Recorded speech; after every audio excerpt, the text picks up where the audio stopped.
Hello बच्चों, हम लोग इतिहास में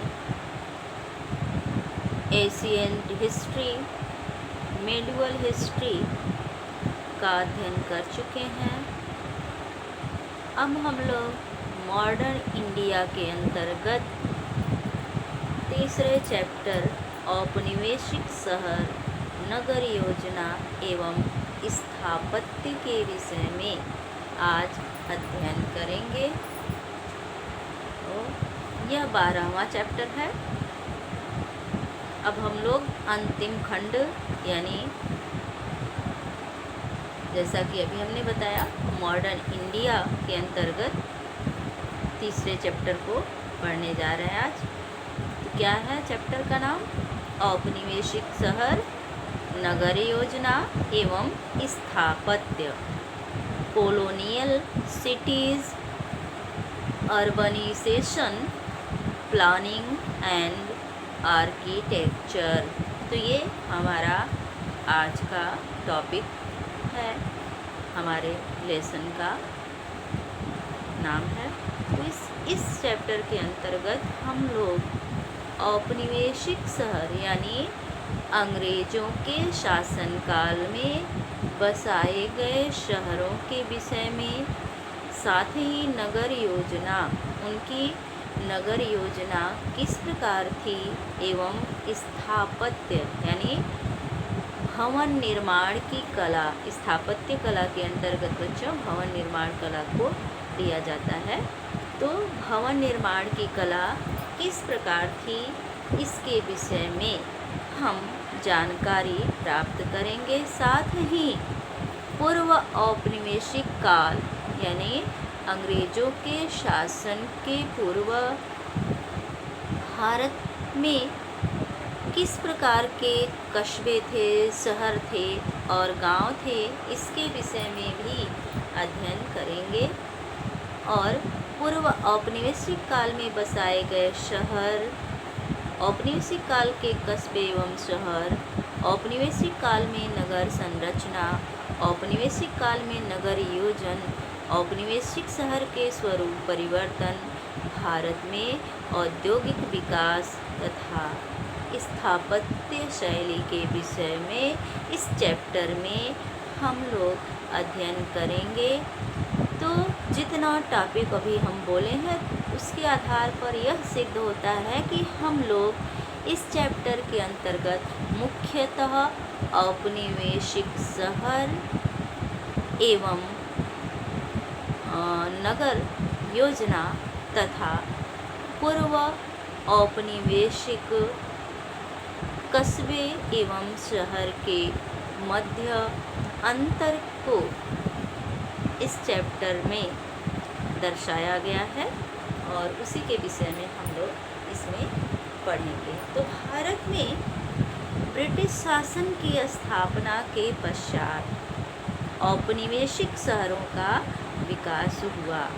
तब ऐसा नहीं है कि जब भारत में अंग्रेज़ों का शासन स्थापित नहीं हुआ था तो भारत में शहर नहीं थे, नगर नहीं थे, किंतु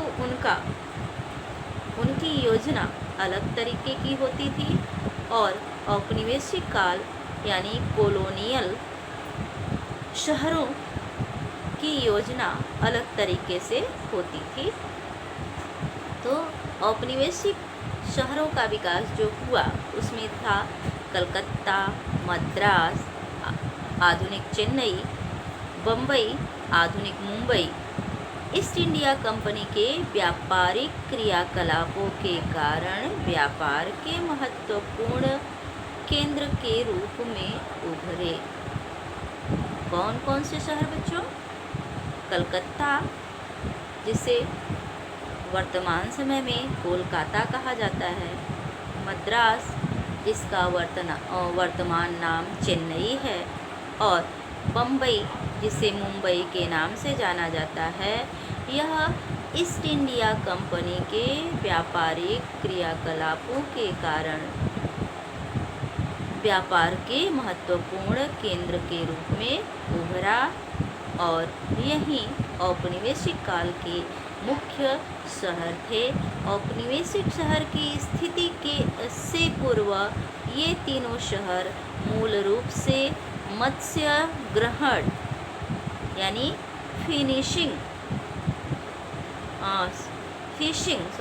फिशिंग एवं बुनाई वेविंग के केंद्र थे। तब जब अंग्रेजों का शासन भारत में स्थापित नहीं हुआ था तब भी ये शहर थे, लेकिन अंतर क्या था कि औपनिवेशिक शहर की स्थिति से पूर्व, तब जब अंग्रेजों का शासन स्थापित नहीं हुआ था उसके पहले ये तीनों शहर मूल रूप से मत्स्य ग्रहण यानी फिश मीन्स मछली, फिशिंग मीन्स मत्स्य ग्रहण एवं बुनाई वेविंग के केंद्र थे। मतलब यहाँ पर बुनाई का कार्य कोलकाता में प्रमुख रूप से और मत्स्य ग्रहण का कार्य मुंबई तथा मद्रास में मुख्य रूप से किया जाता था, क्योंकि यहाँ पर तीनों शहरों, जैसा कि आप सभी जानते हैं, अब महानगर हो चुके हैं कलकत्ता, बम्बई, मद्रास और साथ में दिल्ली। किंतु ये तीनों शहर जो स्थित हैं इनके अगल बगल क्या है बच्चों? मद्रास और बम्बई के अगल बगल महासागर है, तो कलकत्ता के अगल बगल क्या है? बंगाल की खाड़ी यानी पानी का अथाह भंडार है। इसीलिए यहाँ पर क्या होता था? मत्स्य संग्रहण का कार्य और साथ में बुनाई का कार्य किया जाता था, क्योंकि ये दोनों ही चीज़ें वहाँ पर आसानी से उपलब्ध हो जाती थी, इसलिए। और यह स्थिति कब थी बच्चों? जब भारत पर अंग्रेजों का शासन स्थापित नहीं हुआ था तब। अब हम अपने टॉपिक को आगे बढ़ाते हैं। कंपनी एजेंट व भारत के 3 मुख्य शहर। छोटे क्लास में आप लोगों ने पढ़ा है कि ईस्ट इंडिया कंपनी भारत में व्यापार करने के लिए सबसे पहले क्या की थी? कोठियाँ स्थापित की थी। मुगल शासकों द्वारा फरमान जारी करा करके पहले कोठी स्थापित करवाई। इसके बाद कोठी स्थापित करने के पश्चात जब ये धीरे धीरे राजनीति में हस्तक्षेप करने लगे तो उसकी किलेबंदी करने लगे और गांव से सस्ते माल खरीदने और अपने माल को गांव में बेचने के लिए ये एजेंट रखते थे। आजकल भी एजेंट होते हैं, उसी तरह से कंपनी के पास भी एजेंट होते थे। आप लोग एजेंट से परिचित हैं, जिन्हें कंपनी के एजेंट कहा जाता था। तो भारत में सर्वप्रथम 1639 में कंपनी के एजेंट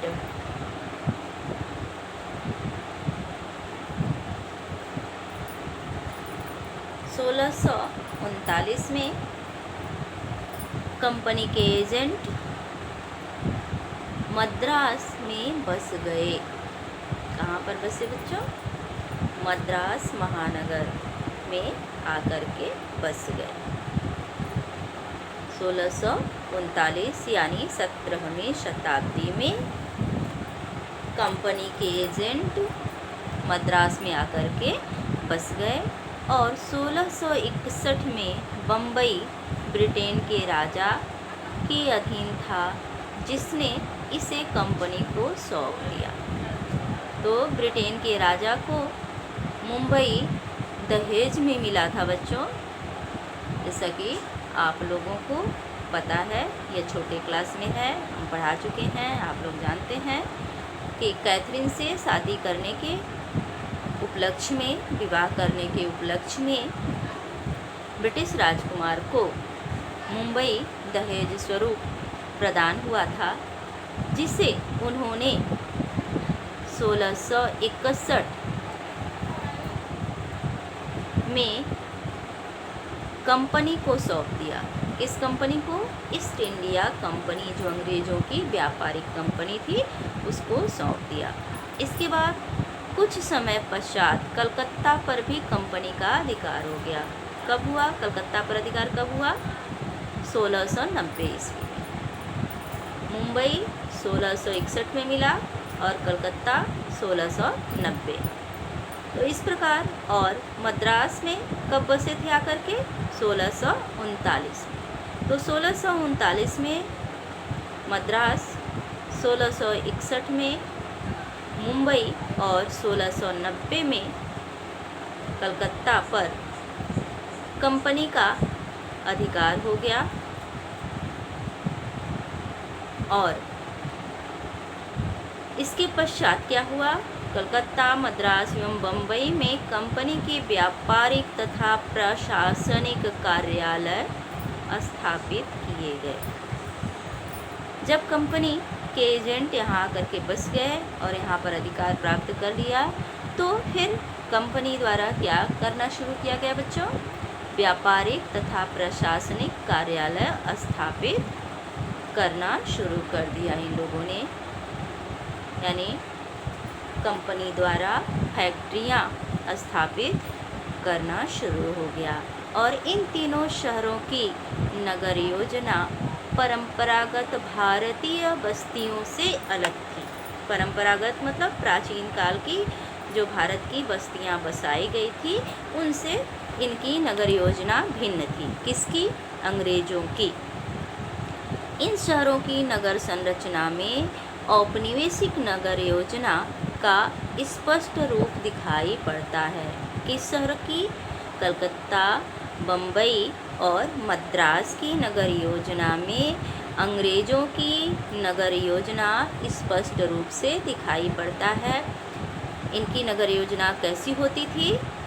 इन शहरों में अंग्रेज़ों के प्रति भारतीयों को राजनीतिक प्रभुता के नए तरीकों का आभास होता था।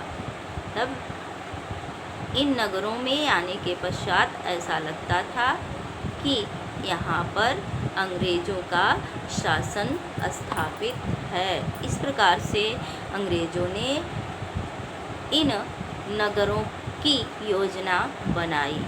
तो सामाजिक संबंधों और पहचानों को बताने में नगर योजना तथा स्थापत्य सहायक थे।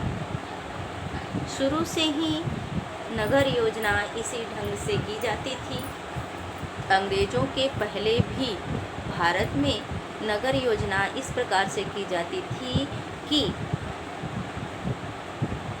सामाजिक संबंधों और पहचानों को बताने में नगर सक्षम रहते थे। यानी कि नगरों के द्वारा ही यह पता चल जाता था कि इस क्षेत्र में, जैसा कि आज भी है, वैसे आज तो मिले जुले स्थापत्य योजनाएं हैं, मिली जुली हैं शहरों में भी। फिर भी शहर के बाहर आप देखते हैं अक्सर महानगरों के बाहर झोपड़पट्टियाँ होती हैं, जिससे लोगों को पता चल जाता है, देखने से ही पता चल जाता है कि यहाँ पर गरीब वर्ग रहते हैं। तो इसी प्रकार से उस समय जब अंग्रेज़ों ने भारत में अपना व्यापार शुरू किया और औपनिवेशिक नगर स्थापित करना शुरू किया, तो इस प्रकार से नगरों को बसाया कि देखने से ही पता चलता था कि यह एरिया अंग्रेज़ों की बस्ती है और इधर भारतीय रहते हैं। और इसके पूर्व भी हमारे यहाँ के राजा महाराजा, नवाब, सम्राट भी नगर योजना भी इसी तरह की होती थी कि देखने से ही लोग जान जाते थे कि इस क्षेत्र में नवाबों के रहन सहन है या सामान्य नागरिक रहता है। तो बच्चों, ये शुरू से ही नगर योजना ऐसे ही बनाई जाती थी, लेकिन इनके तरीकों में थोड़ी भिन्नता थी। तो सामाजिक संबंधों और पहचानों को बताने में नगर योजना तथा स्थापत्य सहायक थे। जिससे क्या होता था? सरकारी अधिकारी के बंगले, आज भी देखते हैं आप लोग शहर में क्या होता है, जहाँ पर सरकारी अधिकारी के बंगले होते हैं, रेजिडेंसी होती है, उसको देखते ही उसकी बनावट को देखते ही, उसके कलर को देखते हुए, उसकी सुरक्षा व्यवस्था को देखते हुए हम लोग समझ जाते हैं कि यह सरकारी जो है कार्यालय है, आवास है। तो अमीर व्यापारियों के महलनुमा आवास, जहाँ पर अमीर व्यापारी रहते थे उनका आवास कैसा होता था? महल की तरह रहता था। तथा श्रमिकों की साधारण झोपड़ी आदि। तो इस प्रकार से नगर योजना बनाई जाती थी कि बंगले एक तरफ बनते थे, जिसमें बंगलों को देखने से आभास हो जाता था कि यहाँ पर अमीरों की बस्ती है। इसी तरह से व्यापारियों के लिए जो महल बनता, आवास बनता था, वह महल की तरह रहता था, जिसे देखने से स्वतः लोग समझ जाते थे कि यहाँ पर व्यापारी वर्ग रहता है। इसी तरह से झोपड़ियों को देखने से आभास हो जाता था कि यहाँ पर श्रमिक वर्ग रहता है। और यह कैसे पता चलता था बच्चों? नगर योजना और स्थापत्य कला के माध्यम से। अब हमारा अगला टॉपिक है पूर्व औपनिवेशिक काल के कस्बे एवं शहर। पूर्व औपनिवेशिक मतलब अंग्रेजों के शासन काल के पहले के समय को पूर्व औपनिवेशिक काल कहते हैं। काल मतलब समय, पूर्व मतलब पहले, औपनिवेशिक मतलब उपनिवेश बनने से पहले के समय क्या स्थिति थी कस्बे एवं शहर की? तो औपनिवेशिक काल से पूर्व कस्बों को ग्रामीण क्षेत्रों से विपरीत स्थिति में दर्शाया जाता था। कस्बे यानी शहर को ग्रामीण क्षेत्रों से विपरीत स्थिति में दर्शाया जाता था। क्या अंतर होता था कि ग्रामीण क्षेत्र में लोग कृषि, पशुपालन एवं जंगलों में संग्रहण के द्वारा जीवन यापन करते थे। तब इनका जीवन, ग्रामीणों का जीवन किस पर आधारित होता था बच्चों? कृषि पर आधारित होता था, पशुपालन पर आधारित होता था और साथ ही जंगली उत्पादों पर ये अपना जीवन यापन करते थे। वहीं दूसरी ओर कस्बों में यानी छोटे शहरों में क्या होता था? शिल्पकार रहते थे, व्यापारी तथा शासक वर्ग निवास करते थे। तो यह योजना जो है नगर योजना कब थी? अंग्रेजों के शासन के पूर्व थी।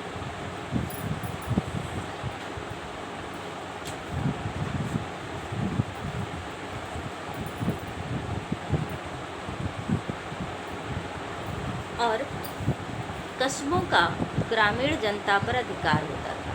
तब शहर अभी अभी जैसा कि आपने पीछे वाले टॉपिक में पढ़ा कि शहर में क्या होता था? प्रशासक वर्ग का निवास होता था। तो प्रशासक ही क्या करेगा? ग्रामीण जनता पर अधिकार करता था। आज भी होता है। नगर में सबसे बड़ा अधिकारी कौन होता है? डीएम होता है, जो पूरे ज़िले की सुरक्षा व्यवस्था को देखता है।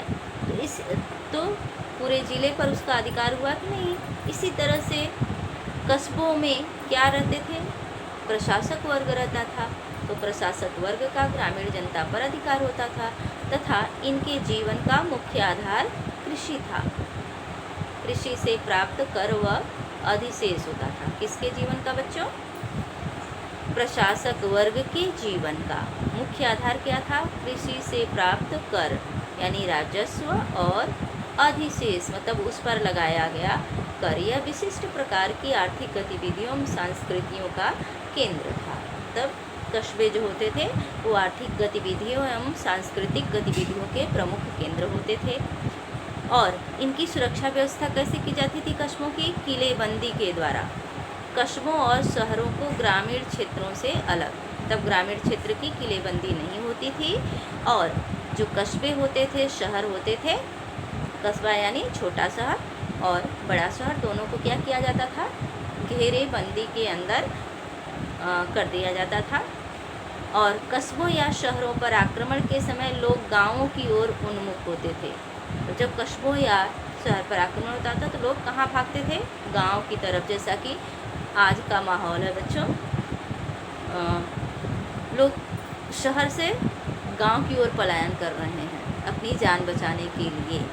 ऐसे ही जब कभी आक्रमण होता था शहरों और कस्बों पर, तो लोग क्या करते थे, गांव की ओर भागते थे। व्यापारी, फेरी वाले, पेडलर्स, फेरी वाले यानी पेडलर्स कस्बों या शहरों में गांवों से माल ले जा कर के बेचते थे। आज भी फेरी वाले आते हैं, बेचते हैं। तो यह शुरुआत कब से हुई है? औपनिवेशिक काल के पहले से ही भारत में व्यापारी, जो थोक व्यापारी होते हैं, और फेरी वाले यानी फुटकर व्यापारी जो घूम घूम करके दरवाजे जा कर के अपना सामान बेचते हैं, उन्हें हम फेरी वाले कहते हैं। तो ये छोटे व्यापारी कस्बों या शहरों में गांवों से माल ले जा कर के बेचते थे, और इससे बाज़ारों का विस्तार और उपभोग की नई शैलियों की उत्पत्ति संभव हुई। तो गांव से माल ले जा कर के, जो गांव में जैसे सब्जियां हुई, दूध हुआ, और कृषि से बहुत सारे उत्पाद समय समय से जो सीजनी चीज़ें पैदा होती हैं, ये अभी भी गांव से ही शहरों में पहुंचती हैं। जैसा कि हम सभी ग्रामीण क्षेत्र से बिलोंग करते हैं, हम सभी यह जानते हैं कि समय समय पर जैसे मटर का सीज़न हुआ, आम का सीज़न हुआ, प्रेजेंट टाइम में चल रहा है, और ऐसे ही भुट्टा आएगा भी। तो ये सब कहाँ से जाता है बच्चों? शहरों में, गांव से ही जाता है। तो ये जो होते हैं व्यापारी और फेरी वाले, जो चीज़ें जिसके योग्य होती हैं गांव से उठाते हैं और शहर में ले जा कर के बेचते हैं। तो यही स्थिति पहले भी थी। कब? अंग्रेज़ों के शासन के पूर्व, यानी भारत में जब अंग्रेज़ों का शासन नहीं था तब भी यही स्थिति थी। इससे बाज़ारों का विस्तार और उपभोग की नई शैलियों की उत्पत्ति संभव हो सकी। ग्रामीण किसान अकाल के समय कस्बों में जमा हो जाते थे। तो दोनों एक दूसरे पर क्या है? डिपेंड हैं। युद्ध के समय कस्बे वाले, शहर वाले गांव की ओर पलायन करते थे। तो अकाल के समय, दुर्भिक्ष के समय ग्रामीण किसान कस्बों में जमा हो जाते थे। अब हमारा अगला टॉपिक है पूर्व औपनिवेशिक काल में बसाए गए शहर। तो अंग्रेज़ों के आने से पूर्व जो भारत के शहर बसाए गए थे, कौन कौन से थे? 16वीं और 17वीं शताब्दी में, यानी मुग़ल काल में। 1530 में मुग़ल काल की स्थापना भारत में, मुग़ल पीरियड 1530 से शुरू होता है, और 1857 की क्रांति में, जैसा कि हम पिछले चैप्टर में आप लोगों को बताए हैं कि बहादुर शाह जफर के साथ ही मुग़ल साम्राज्य का भारत से अंत हो गया। तो मुग़ल काल का वर्णन हो रहा है इस टॉपिक के अंतर्गत। 16वीं और 17वीं शताब्दी में पूर्व औपनिवेशिक काल में मुग़ल शासकों द्वारा बसाए गए नगर कौन कौन से थे? आगरा, जो मुग़लों की दूसरी राजधानी थी, दिल्ली और लाहौर। ये मुग़ल काल में तीनों मुग़लों की राजधानियाँ थीं, जिसमें पहली थी दिल्ली, फिर आगरा, फिर लाहौर। जैसी शाही शहर, ये शाही शहर जैसा कि अभी हमने बताया कि ये राजधानियाँ थी मुग़लों की। किसी ने आगरा को अपनी राजधानी बनाया, तो किसी ने दिल्ली को, किसी ने लाहौर को, और लगभग दिल्ली सबकी राजधानी रही। दूसरी राजधानी के रूप में किसी ने दिल्ली को पहली राजधानी बनाया, तो किसी ने दूसरी, और किसी की पहली राजधानी लाहौर थी, तो किसी की आगरा थी, और दूसरी सबकी दिल्ली हुआ करती थी, किसी की पहली भी दिल्ली थी। तो इस प्रकार ये तीनों जो हैं राजधानियाँ थी। शाही शहर था, और शाही शहर सत्ता और प्रशासन के महत्वपूर्ण केंद्र बने हुए थे। ये नए शहर जनसंख्या के केंद्रीकरण, विशाल भवनों, शाही अलंकरणों तथा सांस्कृतिक समृद्धि के लिए प्रसिद्ध थे। कौन कौन से शहर? आगरा, दिल्ली और लाहौर। आज भी सभी लोग घूमने के लिए जाते हैं। यहाँ पर क्या है बच्चों, क्या देखने के लिए आप लोग जाते हैं? बड़े बड़े भवन हैं, और उनको अलंकृत किया गया है, यानी उनकी सजावट अनोखी है। और ये सांस्कृतिक समृद्धि के केंद्र हैं, इसलिए हम लोग घूमने जाते हैं मनोरंजन के लिए। इन नगरों में देखने के लिए ऐतिहासिक चीज़ों को जाते हैं। और यह शहर किसके द्वारा बसाए गए थे? आगरा, दिल्ली और लाहौर मुगलों द्वारा बसाए गए शहर हैं, जो कि 16वीं 17वीं शताब्दी में बसाया गया है। और ये उस समय के भव्य शहर थे। और सामान्यतः इन शहरों में मनसबदार और जागीरदारों के आवास स्थित होते थे।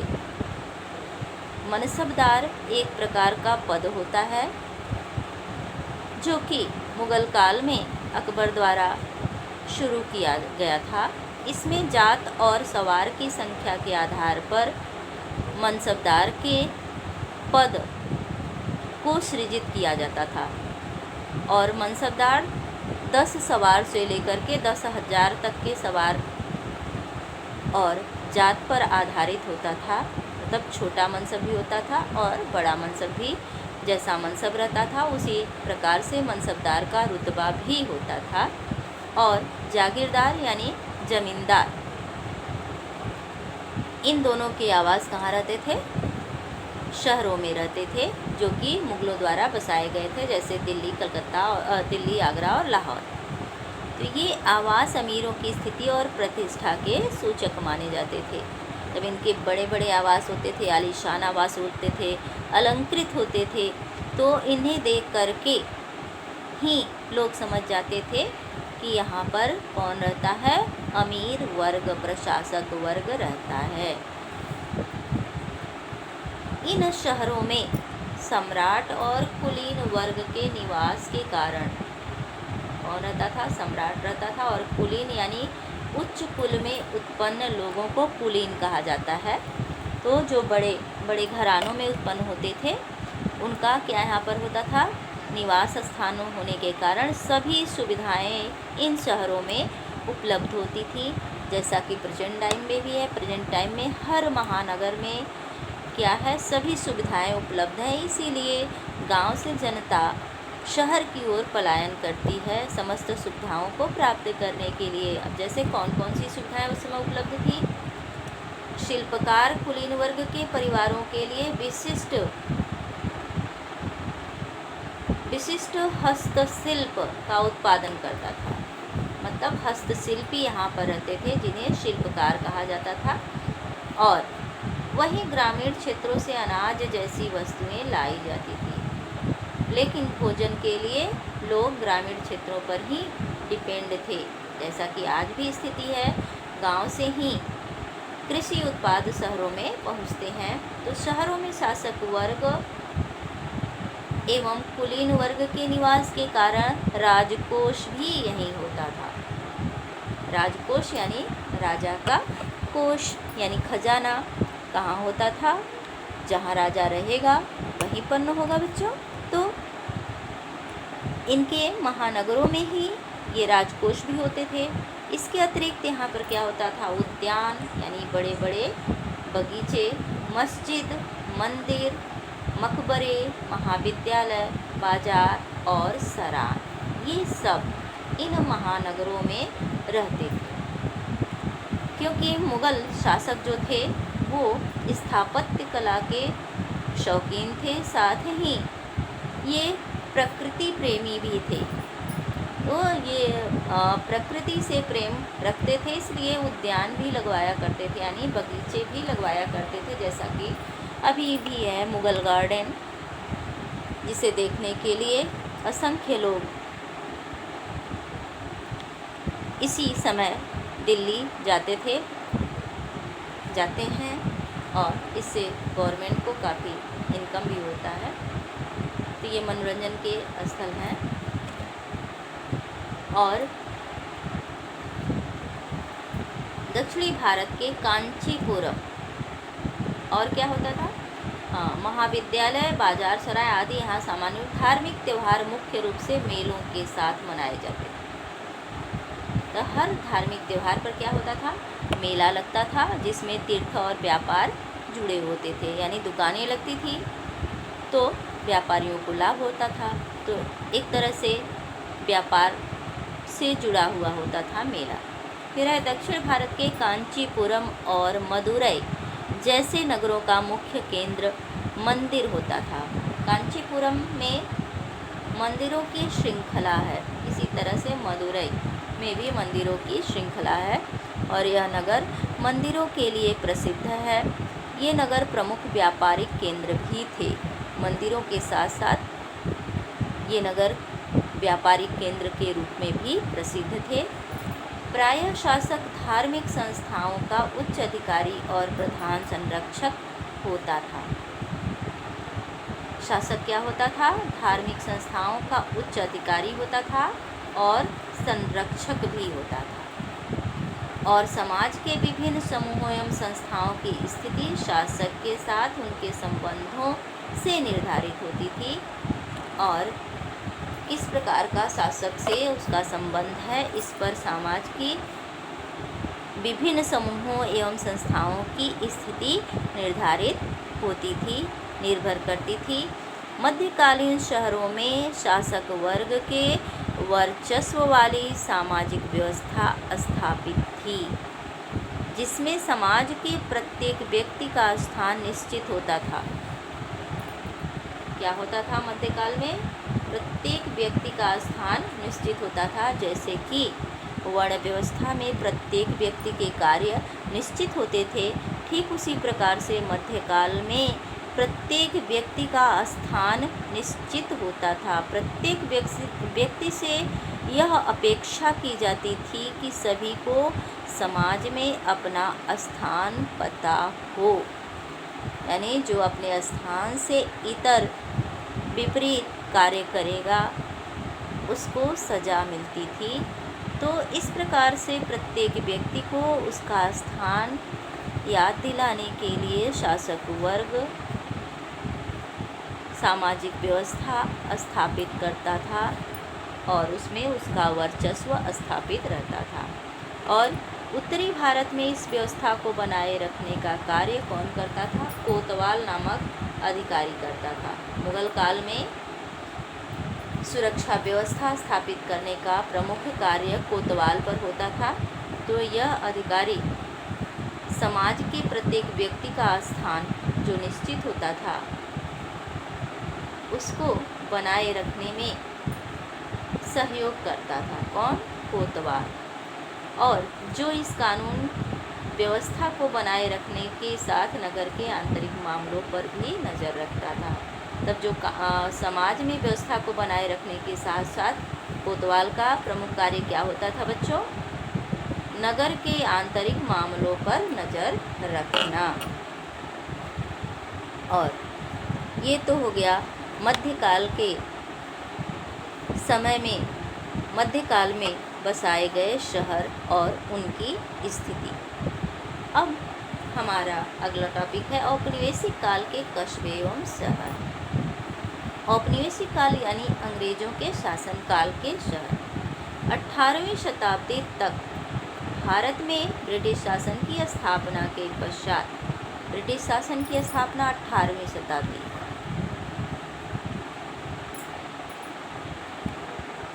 1857 की क्रांति के पश्चात सीधे ब्रिटिश सरकार का भारत पर शासन प्रारंभ हो गया था, ब्रिटिश संसद का, ब्रिटिश क्राउन का। किंतु उसके पूर्व ही ईस्ट इंडिया कंपनी भारत में शासन कर रही थी 1757 के पश्चात।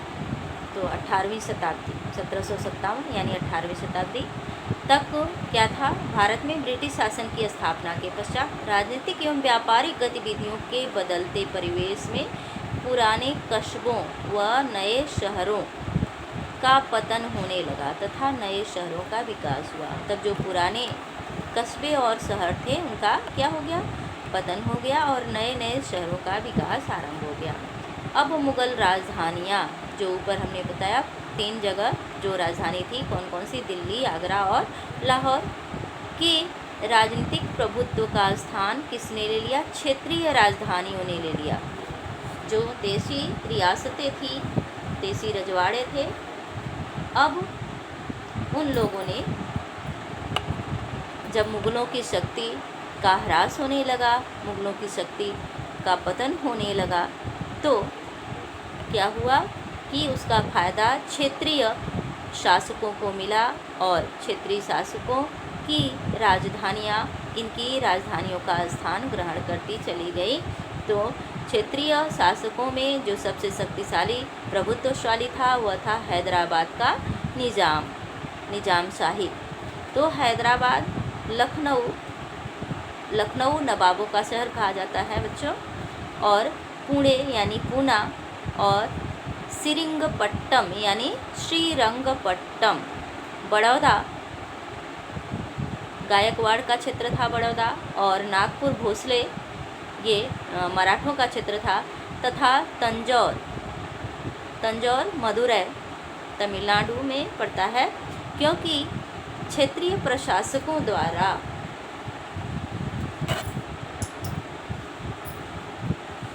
शिल्पकारों, व्यापारियों तथा अन्य लोगों के लिए संरक्षण और रोजगार के अवसर इन क्षेत्रों में उपलब्ध होने लगे। तो ये जो क्षेत्रीय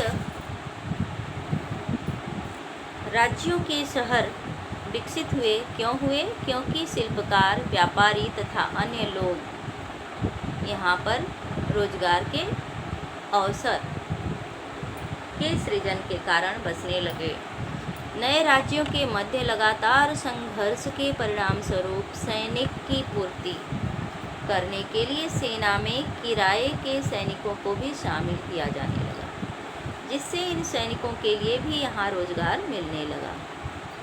तो इन क्षेत्रीय राजाओं द्वारा क्या किया जाने लगा कि ये, जैसा कि हम सभी जानते हैं, अंग्रेज़ों के समय और मुगलों के आने के समय भारत की स्थिति क्या थी? भारत छोटे छोटे राज्यों में विभक्त था और ये राज्य, देशी राज्य आपस में लड़ रहे थे। उसी का फ़ायदा मुगलों ने उठाया और फिर मुगलों के समय में जो क्षेत्रीय ताकतें स्वतंत्र हो गई थी और अपना विस्तार कर रही थी, अपने शक्ति का विस्तार कर रही थी, उनको अंग्रेज़ों ने प्रश्रय दिया और इस प्रकार क्षेत्रीय शासक स्वयं स्वतंत्र होते चले गए और अंग्रेज़ों का उन्हें शह मिलता गया और अंग्रेज़ों के वे संरक्षक बनते चले गए। तो बच्चों, इन्होंने क्या किया? अपनी शक्ति का विस्तार करने के लिए सैनिकों की भर्ती करना शुरू किया। इस प्रकार यहाँ पर लोगों को रोजगार मिलने लगा। इसके अतिरिक्त कुछ विशिष्ट लोगों तथा मुगल साम्राज्य के अधिकारियों ने भी इस अवसर का उपयोग कस्बे और गंज यानी छोटा बाजार, जैसे एक ज़िले का नाम ही है महाराजगंज, जैसी नई शहरी बस्तियों को बसाने के लिए किया। हमारे यहाँ बहुत सारे स्थान के नाम में गंज जुड़ा हुआ है। तो ये गंज उस समय किस स्थान के लिए प्रयुक्त किया जाता था? छोटे स्थायी बाजार के लिए। जो छोटा स्थायी बाजार होता था उसके लिए गंज शब्द इस्तेमाल किया जाता था। जैसे जीटी रोड पर है गोपीगंज, महाराजगंज। तो ऐसे छोटे छोटे बाजार जो होते थे, स्थायी बाजार, उसके नाम के अंत में गंज जोड़ दिया जाता था। तो नई शहरी बस्तियों को बसाने के लिए किया गया। इन सब के बाद भी राजनीतिक विकेंद्रीकरण का प्रभाव सभी जगह पर एक समान नहीं था। उनमें परिवर्तन था। क्या परिवर्तन था? कि अनेक स्थानों पर नए सिरे से आर्थिक गतिविधियां बढ़ी तो कुछ अन्य स्थानों पर युद्ध, लूटपाट तथा राजनीतिक अस्थिरता के कारण आर्थिक पतन भी हुआ। तब सभी देशी रियासतें जो थीं उनमें कुछ की स्थिति अच्छी हो गई तो कुछ की स्थिति क्या हो गई? बिगड़ गई। कहीं पर जो कमज़ोर थे उन पर किसी ने आक्रमण किया, शक्तिशाली क्षेत्रीय राजाओं द्वारा आक्रमण हुआ, लूटपाट हुआ, राजनीतिक अस्थिरता का माहौल उत्पन्न हो गया, उनका आर्थिक पतन हो गया। और जो शक्तिशाली थे वो सैनिकों की भर्ती करके विशाल सेना का गठन किया और छोटे छोटे राज्यों पर अधिकार करना शुरू कर दिया। तो इस प्रकार जहाँ शक्तिशाली क्षेत्रीय शासकों का साम्राज्य विस्तार हुआ, वहीं पर शक्तिहीन रियासतों का पतन भी हो गया। तो उत्तर मुगल काल में व्यापारिक कंपनियों को आश्रय देने के क्रम में भारत के विभिन्न भागों में विदेशी व्यापारिक कंपनियां स्थापित हो गई। कमर्शियल कंपनीज, विदेशी व्यापारिक कंपनियां स्थापित हो गई। इनमें पुर्तगालियों ने, तो सबसे पहले पुर्तगालियों द्वारा कंपनी स्थापित की गई। वास्को डी गामा पुर्तगाली ही था। तो सबसे पहले भारत में जो विदेशी व्यापारी जाति आई थी वो थी पुर्तगाली। तो पुर्तगालियों ने सबसे पहले 1510 में पणजी कहाँ की राजधानी है? गोवा की राजधानी है बच्ची, पणजी। तो बच्चों, पणजी में अपनी व्यापारिक कोठी स्थापित की और डचों ने 1605 में मछलीपट्टनम यानी सूरत और अंग्रेजों ने मद्रास में 1639 में तथा फ्रांसीसियों ने पौंडीचेरी में व्यापारिक कंपनी स्थापित की 1673 में। इस प्रकार पुर्तगालियों, डचों, अंग्रेजों और फ्रांसीसियों की व्यापारिक कंपनियां विभिन्न स्थानों पर 17वीं शताब्दी में 15वीं से शुरू हुई और 17वीं शताब्दी तक स्थापित हो गई। 1510 यानी 16वीं शताब्दी के प्रारंभ में पुर्तगाली कंपनी स्थापित हुई और 1605 17वीं शताब्दी के प्रारंभ में डच कंपनी स्थापित हुई और 1639 17वीं शताब्दी के मध्य जो है अंग्रेज कंपनी स्थापित हुई, ब्रिटिश कंपनी स्थापित हुई। तो फ्रांसीसी कंपनी 17वीं शताब्दी के उत्तरार्ध में पौंडीचेरी में, जिसे पुदुचेरी में कह सकते हैं, पुदुचेरी भी कहा जाता है, ये व्यापारिक केंद्रों का निर्माण किया गया, स्थापित किया गया, व्यापारिक कंपनी स्थापित की गई। अब है 1757 प्लासी का युद्ध। तो प्लासी के युद्ध की पृष्ठभूमि आप लोगों को शॉर्टकट बता देते हैं बच्चों। सबसे पहले, जैसा कि हम सभी जानते हैं, अंग्रेज बंगाल में आकर के अपना प्रभुत्व स्थापित किए थे, यहीं से व्यापार शुरू किए थे और फिर जैसा कि अभी ऊपर वाले टॉपिक में आपने देखा कि विभिन्न स्थानों पर इन्होंने अपनी व्यापारिक कंपनी स्थापित कर ली थी। इसके बाद जैसे जैसे मुगल शासकों की शक्ति में ह्रास होता गया और क्षेत्रीय शासक शक्तिशाली होते गए, उनमें अंग्रेज़ों ने फूट डालना, आपस में लड़ाना शुरू किया और उनके विभिन्न अधिकारियों को अपनी ओर मिलाना शुरू किया और कंपनियों की किलेबंदी प्रारंभ कर दी। 1757 में बंगाल में सिराजुद्दौला बंगाल का नवाब था, शासन कर रहा था और कंपनी ने क्या किया कि किलेबंदी शुरू की, साथ ही सैनिकों की संख्या बढ़ानी शुरू की। सिराजुद्दौला ने इस पर आपत्ति जताई तो कंपनी द्वारा उसके अनुरोध को अनदेखा कर दिया गया और युद्ध की तैयारियां प्रारंभ कर ली गई थी, क्योंकि अंग्रेज कलकत्ता पर अधिकार करना चाहते थे और अंग्रेज़ों ने छल का सहारा लेते हुए उसके मुख्य सेनापति को अपनी ओर मिला लिया था, सिराजुद्दौला के। और इसके पश्चात 1757 में जब प्लासी नामक स्थान पर अंग्रेजों और सिराजुद्दौला के मध्य युद्ध हुआ तो उसका प्रमुख सेनापति मीर जाफ़र अंग्रेज़ों से संधि के कारण युद्ध में केवल दिखावा करता रहा, लड़ने का और राजधानी मुर्शिदाबाद की तरफ नवाब को भागने का सलाह देता रहा। इस प्रकार अंग्रेज राजधानी तक पहुंच गए और जब सिराजुद्दौला को मीर जाफ़र की गद्दारी समझ में आई तब तक बहुत देर हो चुका था और इस प्रकार अंग्रेज़ों ने बंगाल पर अधिकार कर लिया। तो प्लासी का युद्ध 1757 और इसका परिणाम क्या हुआ कि बंगाल पर अंग्रेज़ों का अधिकार हो गया, कंपनी का अधिकार हो गया। तो 1757 ईस्वी में प्लासी के युद्ध के बाद कंपनी द्वारा स्थापित सूरत, मछलीपत्तम तथा ढाका जैसे शहरों का पतन होने लगा और मद्रास, कलकत्ता और बम्बई जैसे औपनिवेशिक बंदरगाह शहरों का विकास होने लगा। तो अंग्रेज़ों ने अब अपनी व्यापारिक नीति में परिवर्तन किया। पहले क्या करते थे? पहले सामान को खरीदते थे और बंदरगाहों द्वारा इसको अपने देश भेजा करते थे। अब कच्चे माल को भी अंग्रेज़ों ने खरीद करके बंदरगाहों द्वारा अपने देश भेजना शुरू किया। इसलिए नए नए बंदरगाह शहर स्थापित हो गए, जिनमें कलकत्ता, बम्बई और चेन्नई यानी मद्रास प्रमुख था। इन औपनिवेशिक शहरों का विकास व निर्माण नई पद्धति व्यवस्थित क्रम में किया गया, जिससे नई नई भौतिक सुख सुविधाओं व रोजगार का विकास हुआ।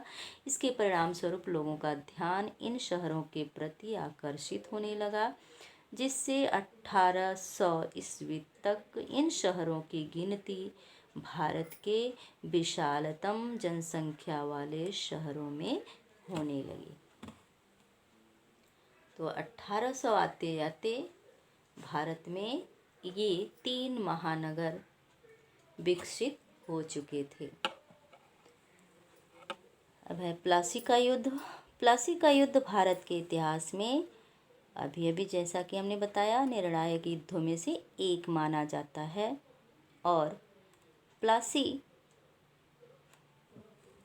पश्चिम बंगाल में पड़ता है और यह नदिया जिले में गंगा नदी के किनारे स्थित है।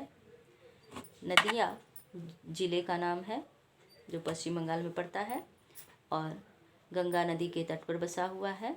प्लासी युद्ध में अंग्रेजी सेना ने क्लायू के नेतृत्व में 11,000 यूरोपीय 200 सिपाहियों के साथ भाग लिया था। दूसरी ओर 4500 सैनिकों वाली नवाब की सेना का नेतृत्व मीर जाफ़र, जैसा कि अभी हमने बताया, मुख्य सेनापति, नवाब का मुख्य सेनापति, और यार लतीफ़ खां उसका सहयोगी, और राय दुर्लभ जो था वो बंगाल का धनी व्यक्ति था यानी व्यापारी था। ये तीनों अंग्रेज़ों से मिल गए थे और तीनों के विश्वासघात के कारण ही सिराजुद्दौला हार गया था। तो 23 जून 1757 को मुर्शिदाबाद के दक्षिण में 22 मील की दूरी पर स्थित प्लासी नामक गांव में दोनों सेनाओं का मुकाबला हुआ, सिराजुद्दौला और अंग्रेज़ों का।